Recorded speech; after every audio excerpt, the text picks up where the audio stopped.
I can't believe that Bridgerton Season 4 finally has a release date. I was beginning to believe that the time would never come because it had been so long.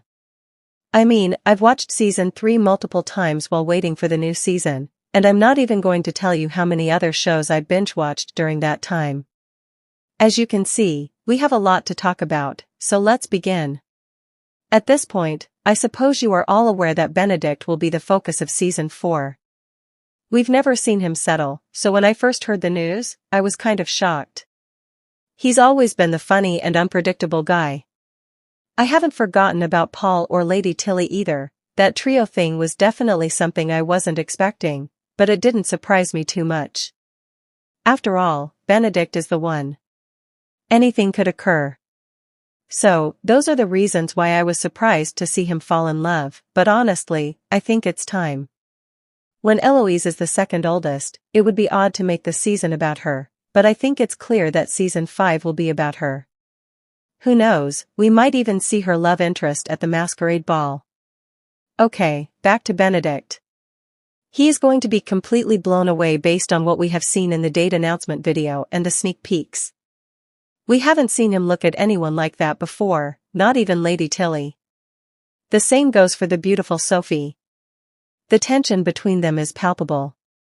I want to fall in love with myself because of the way Benedict looks at her, as if she were the most beautiful woman he has ever seen.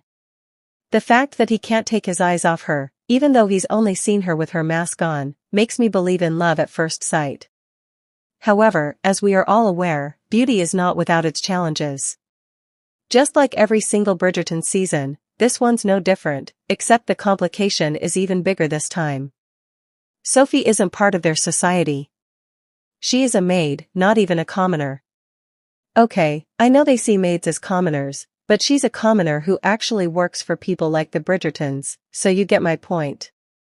And if anyone ever finds out that Benedict is with a maid, the Bridgertons could be banned from society. No matter how good their relationships are, people just won't allow it. Now, let's discuss Sophie more. She's not just your everyday maid, at least not in the books. She is, in fact, the daughter of an earl who ensured that she received a high school education but never showed her affection. Sophie was made a housekeeper after his death by his wife and her two daughters, Lady Araminta, Rosamund, and Posy. It took 3 years for Sophie to meet Benedict at the ball, and she had to run off before the unmasking. She is, in essence, Cinderella. The only difference is that she doesn't show her face and leaves behind her glove instead of a glass slipper. Because nothing can happen between them otherwise, I just hope she can demonstrate that she is not really a commoner. We are aware that Benedict is not the kind of person who pays attention to what other people want, but if he learns the truth, he might not look at her the same way again.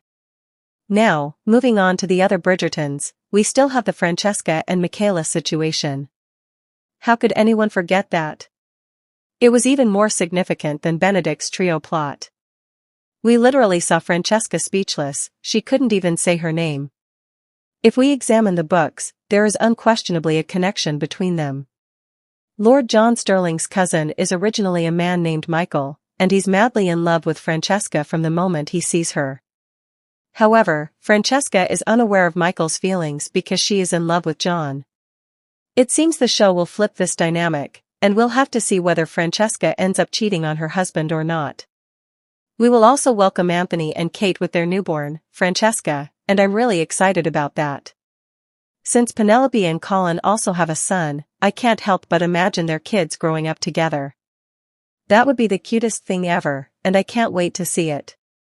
Fortunately, Part 1 won't take long to come out. Netflix announced that Season 4 will be split into 2 parts.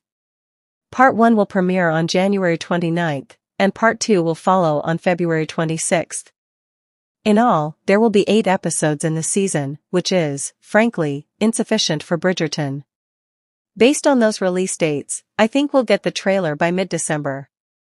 You can watch the video on the screen while you wait, and don't forget to follow for more Bridgerton content.